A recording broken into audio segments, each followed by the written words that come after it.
They stole my party, so I stole their fortune. A Reddit revenge story. The rage still simmers beneath my skin even now.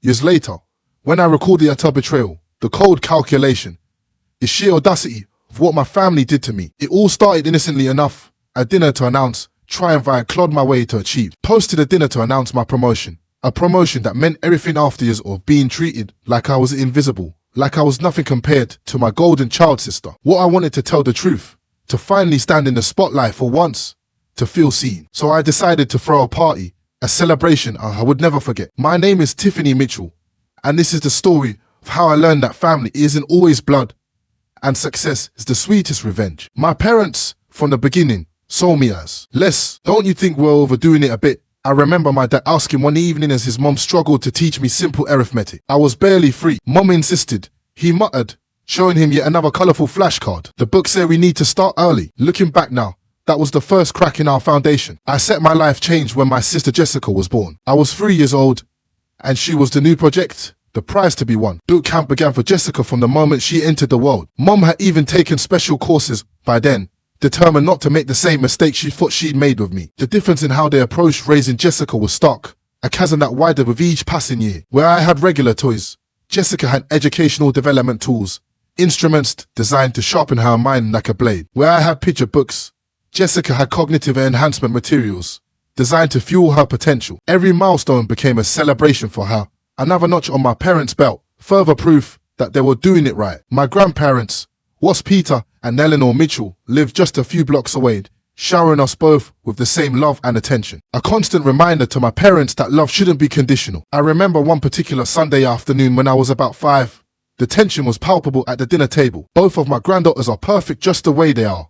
Grandma would say, her voice calm but firm, "Exceptional talent must be nurtured, Sarah." Grandma once said firmly during a family dinner, her eyes locked on my mother's. "Children need love, not pressure. They're not science experiments." Mom scoffed, "You don't understand modern parenting." Jessica shows real promise. We need to nurture that. I sat there, a silent observer to a battle I didn't yet understand, but one that shaped my entire existence. Elementary school was a pretty normal experience for me. I wasn't at the top of my class, but I made friends, did my homework, which I thought was perfectly fine. My parents, however, barely glanced at my report cards. Then came the day Jessica started school. Unlike me, who went to our local public school, my sister got a different treatment entirely. They rarely accept children so young. I remember choking on my milk when I overheard my parents talking about Jessica getting into Wellington, that fancy private school across town, the one with the huge campus and Olympic-sized swimming pool, but tuition that cost more than a car. The spending didn't stop there. Every time Jessica complained about the workload or threw a tantrum about homework, she was rewarded. "I don't want to do math today."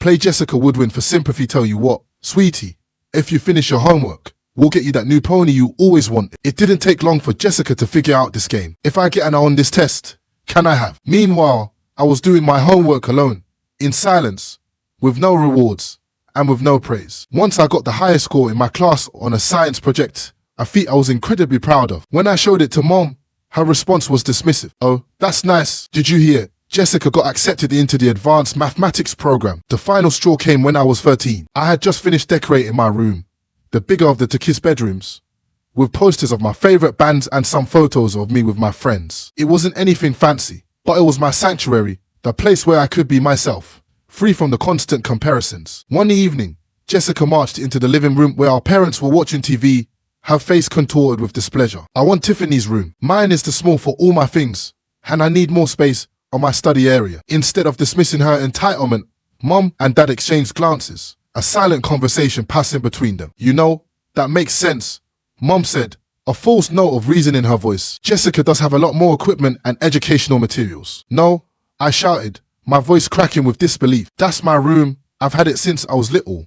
But my objections fell on deaf ears. The very next day, when I came home, my belongings were piled haphazardly in the smaller room, my posters ripped down, my sanctuary violated. "This is so unfair," I shouted, tears streaming down my face. "Life isn't fair, Tiffany," Mom said dismissively, her tone cold and unyielding. "Your sister needs the space more than you do. Don't be so selfish." That night, as I stared at the unfamiliar ceiling, the cold, hard truth sank in this family, I would always come second if I came at all. High school graduation was approaching, and I had spent months researching colleges, writing applications, pouring my heart and soul into securing my future. While I wasn't aiming for Harvard or Yale, I had my sights set on several solid state universities with strong business programs, a path I had charted myself and was excited to follow. That fateful family dinner started like any other. Grandma and Grandpa had come over for Mom's Sunday roast, the aroma of beef filling the air. Jessica was bragging about her latest academic achievement, while Mom and Dad beamed at her with pride, showering her with the validation I had always craved. Tiffany, Grandma Eleanor turned to me with genuine interest, her eyes searching mine. Tell us about your college plans. Where are you thinking of applying? I straightened up in my chair, excited to finally share my dreams, to finally be seen. Well, I've been looking at State University's business program. They have an excellent reputation. And Mommy interrupted, her voice sharp, cutting through my excitement like a knife. We've been meaning to discuss this with you, Tiffany. Your father and I have decided we won't be able to help with your college tuition. We need to save all our resources for Jessica's education. She's got a real shot at the Ivy League, and that's not going to be cheap. You can't be serious, I gasped, air leaving my lungs. What about Tiffany's future? Grandma demanded, her voice shaking with fury. Look, we have to be realistic here. Dad chimed in, his tone condescending. Jessica is gifted. She has real potential. Tiffany is ordinary. She can get a job right out of high school or maybe take some community college classes if she saves up. How dare you? Grandma's voice shook with righteous indignation. How can you dismiss your own daughter like this? Let's not pretend here. Tiffany's never shown any exceptional abilities. Higher education would be wasted on her. We're just being practical. I couldn't take it anymore. The walls felt like they were closing in, suffocating me. Shoving my chair back, I ran from the table, tears blurring my vision. A gentle knock came at my door about 15 minutes later. Tiffany, sweetheart, can I come in? It was Grandma, her voice soft with concern. I didn't answer, but she came in anyway. Sitting on the edge of my bed, her presence a comforting balm. Her warm hand started rubbing circles on my back, just like she used to do when I was little, a gesture of love that always calmed my swirling emotions. Your grandfather and I have made a decision, she said, her voice resolute. We're going to pay for your college education. I rolled over, wiping my eyes, disbelief warring with relief. But that's too much money. Nonsense, she said firmly, reaching out to brush my hair from my tear-stained face. You deserve an education just as much as anyone else. More actually, because you've worked hard for it without any support from your parents, without any encouragement from your family. For the first time that evening, I felt myself smile, a genuine smile that reached my eyes. At that moment, I realized I didn't need my parents' approval anymore. I had people who believed in me, people who valued me for who I was, not for who they wanted me to be. And more importantly, I was starting to believe in myself. College life suited me perfectly, away from my parents' constant comparisons and criticism.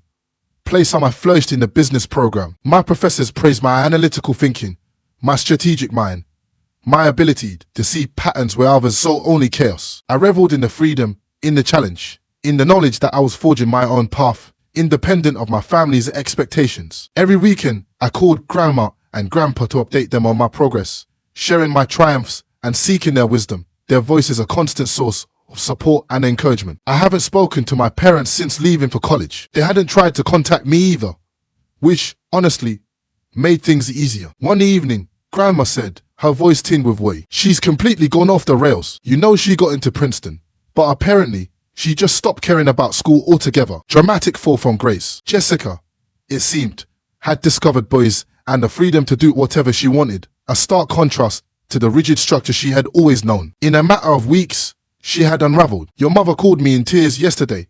Grandma continued. The dean's office sent them a warning letter. Jessica's barely attending classes. What are Mom and Dad doing about it? I asked, a flicker of schadenfreude igniting within me. They've tried everything, even flying out to Princeton to talk some sense into her, to try to force her to be the person they always thought she should be. The irony wasn't lost on me. After years of giving Jessica everything she wanted, my parents had created someone who didn't know how to handle responsibility. Someone who crumbled under the weight of expectation. A month later, Grandma called with an update, her voice grave. Well, it finally happened, she said. Jessica got kicked out of Princeton, failed almost every class, and had too many disciplinary infractions to count. I could hardly believe it. The golden child, the one who was supposed to bring glory to the family name, kicked out of college after just 1 year. They keep saying there must be some mistake, that the university didn't understand Jessica's special needs as a gifted student. Grandma continued, a hint of exasperation in her voice. They refused to accept that their perfect daughter has failed. Over the next few months, through my regular calls with my grandparents, I learned more about Jessica's descent into chaos. She was living at home slipping into a comfortable routine of doing absolutely nothing. She slept until noon.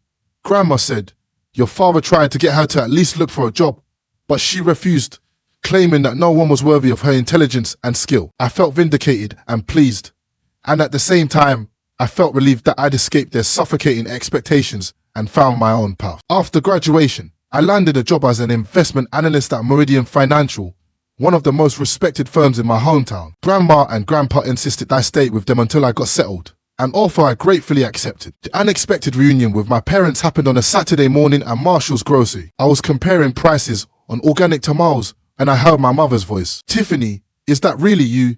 Mum was clutching her shopping cart like a lifeline, her face a mixture of surprise and something akin to remorse. "We've missed you so much," she said, her voice surprisingly soft. "Why don't you come over for dinner sometime?" Part of me wanted to decline, to remind them of how they dismissed me years ago, of how they had chosen Jessica over me, but curiosity won out. "Sure," I heard myself say, the word hanging in the air. The dinner was surreal. The same house, the same dining room table, but everything felt different, strange. My parents couldn't stop praising my job at Meridian, investment analyst, at such a prestigious firm.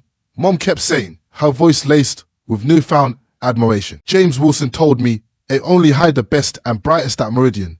I knew that Mom was more interested in my job's prestige than in my personal well-being, but I kept quiet. My sister, on the other hand, was conspicuously absent. "Oh, she's still looking for the right opportunity," Mom said dismissively when I asked about Jessica.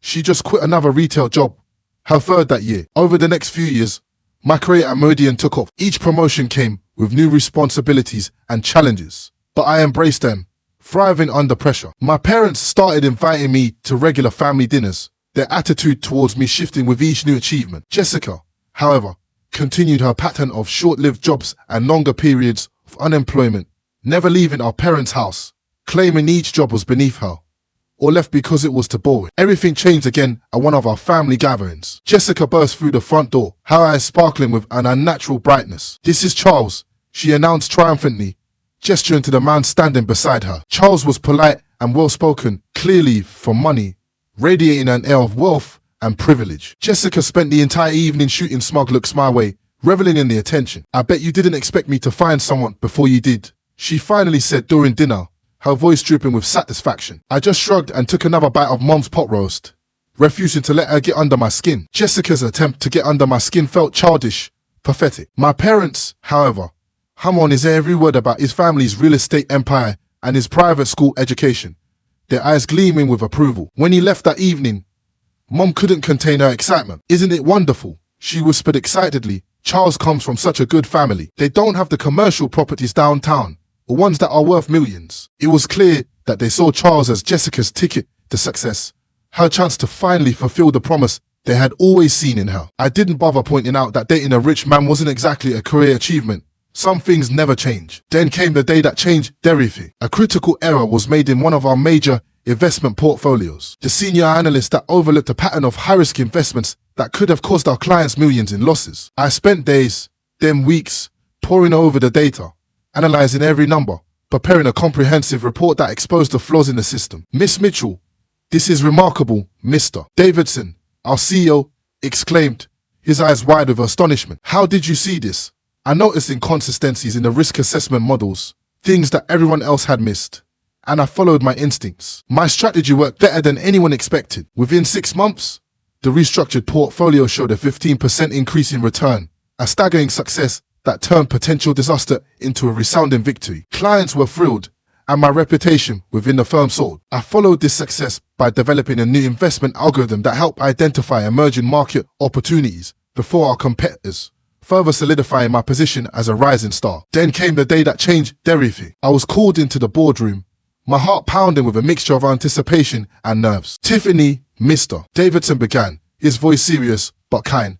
"We're creating a new position for investment director." I nearly dropped my coffee cup, the news hitting me with the force of a tidal wave. Investment director, that would put me in charge of all investment strategies of the firm, a position of immense power and responsibility. It was a massive promotion, skipping several traditional career steps, a testament to my hard work and dedication. The first people I called were Grandma and Grandpa. They were beside themselves with happiness and pride, their voices choked with emotion. "This calls for a celebration," Grandma exclaimed, You must have a party. I was thinking of reserving a private room at La Maison, I said, referring to an upscale restaurant downtown, a place where I could share my success with those who had supported me. I could invite the whole family in, all my work friends who made this job what it is. No, Mommy interrupted, her voice almost singing with excitement. You should have it here. Your father and I will help organize everything. It will be much more personal, more special. I'll invite all the relatives. It has been ages since everyone has been together. Her enthusiasm was infectious. Over the next week,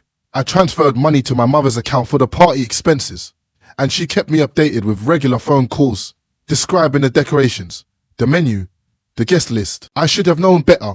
I should have seen the trap being laid. The evening started with such promise. I arrived at my parents' house wearing my favorite black cocktail dress and feeling on top of the world. A graduation gift from my grandparents, jewelry. Settings at the dining table. The caterers had outdone themselves, creating an elegant atmosphere that reflected the importance of the occasion. The aroma of gourmet food filled the air, tantalizing my senses. Family members were already there, milling about, chatting excitedly. My grandparents gave me warm hugs, their eyes filled with love and pride. Jessica was holding court in the living room, wearing a stunning blue designer dress and basking in the glow of attention. As the dinner progressed, I felt a growing sense of unease, a subtle feeling that something was amiss. The dining table, set with exquisite china and sparkling crystal, looked more like a wedding reception than a celebration of a professional achievement. The decorations were over the top, the atmosphere too formal. Finally, I stood, champagne glass in hand, ready to make my announcement, to share my joy with my family. I'd like to thank everyone for coming tonight,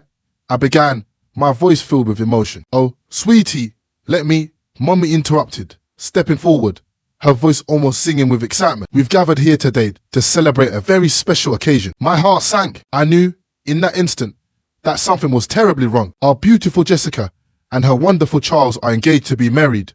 The room erupted in gasps and congratulations, a wave of excitement washing over the crowd. Jessica pretended to blush while showing off a massive diamond ring I hadn't noticed before, a symbol of her impending union with wealth and privilege. I fell back into my chair, my champagne glass nearly slipping from my numb fingers, the world spinning on me. This couldn't be happening. The party I had paid for, my promotion celebration, had been hijacked, stolen from me and turned into an engagement announcement for my sister. Looking around the table in disbelief, I saw nothing but smiling faces, oblivious to the injustice.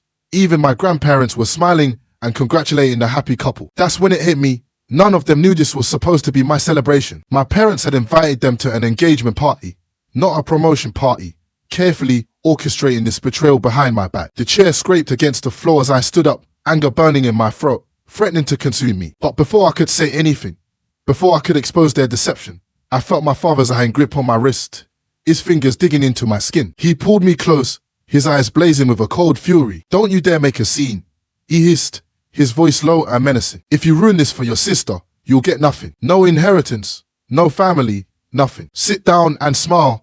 Pretend you're happy for her. I yanked my hand away from my father's grip, my anger finally erupting, breaking free from the constraints of years of silence and oppression. No, I said, my voice cutting through the cheerful chatter like a shard of glass. Everyone needs to know the truth. The room fell silent, all eyes turning towards me, the festive atmosphere dissipating like smoke. Jessica's smug smile froze on her face, her eyes widening with a flicker of fear. This party, I continued, my voice trembling but firm, was supposed to be celebrating my promotion to investment director at Meridian Financial. I paid for everything, the food, the decorations, the venue. My parents took my money and turned my celebration into an engagement party for Jessica without telling me. Gasps and whispers filled the room, the atmosphere thick with tension and disbelief. Tiffany, stop this nonsense right now, Mom snapped, her face flushed with anger and embarrassment. Show them the invitation. Susan, I said calmly, turning to one of the guests. What does it say? Susan hesitated, then pulled out her invitation and read aloud. It says, join us in celebrating the engagement of Jessica Mitchell and Charles Earl. Charles stood up slowly, his face dark with anger and confusion. You never said anything about stealing your sister's celebration. Charlie, baby, let me explain. Jessica started, her voice pleading, but he cut her off. No, I've seen enough. He turned to me, his eyes filled with sincerity. I'm sorry, Tiffany. Player have no idea. Then he looked at Jessica, his face hardening with disgust. This engagement is the next step. I won't be part of a family that treats people this way. Look what you've done. Jessica shrieked at me as Charles walked out, her voice filled with rage and desperation. You've ruined everything. You're just jealous because I found someone and you're still alone. Jealous? I laughed. The sound hollow and bitter. I'm the investment director of a major financial firm. I don't need to steal someone else's party or trap a rich man into marriage to feel successful. I've made my own success. That's enough. Dad thundered, his face red with fury. You've gone too far. Tiffany, you're no longer part of this family. Consider yourself disinherited. Fine by me, I said, my voice steady despite the turmoil within me. David, he said, Eleanor, and I have already changed our will. How is narrowing? Everything we have is going to Tiffany, grandma with a sweet smile. What, I only have family with any integrity, she spoke loudly. Jessica, and pushed Tiffany aside. I cannot bear no more, the sweet lady added. The evening devolved into chaos after that. Relatives began leaving in embarrassed hurries, muttering apologies and casting accusing glances at my parents and sister. Jessica ran upstairs in tears, her dreams of wealth and status crashing down around her. I picked up my purse and walked to the door, holding my head high, refusing to let them see my pain. Goodbye, I said, not looking back. Don't contact me again. That was 3 years ago. I haven't spoken to my parents or Jessica since that night, nor do I plan to. I heard through the grapevine that Jessica still lives at home, unemployed and bitter. My parents tried to reach out once or twice, but I ignored their calls and emails, choosing to protect my peace of mind. My grandparents remain my rocks, my constant source of love and support. We have dinner together every Sunday, and they're more proud of my achievements than my parents ever were. Sometimes I think about that night and realize it was the best thing that could have happened. Last week, I was named the youngest CEO in Meridian financial history, a triumph that exceeded even my wildest dreams. When I told my grandparents, they wept with joy, their faces shining with pride. Play he toast. With my grandparent, I raised my glass and smiled, knowing I have finally proven my worth. Not to my parents, but to myself. I was exactly where I was meant to be. So, Reddit, tell me honestly, Ada, for exposing my family and ruining Jessica's engagement party, was I too harsh? Or did I handle the situation the best way I could given the years of mistreatment and a blatant betrayal? Let me know your thoughts. I'm curious to hear if you think I was justified in my actions or if I should have handled things differently.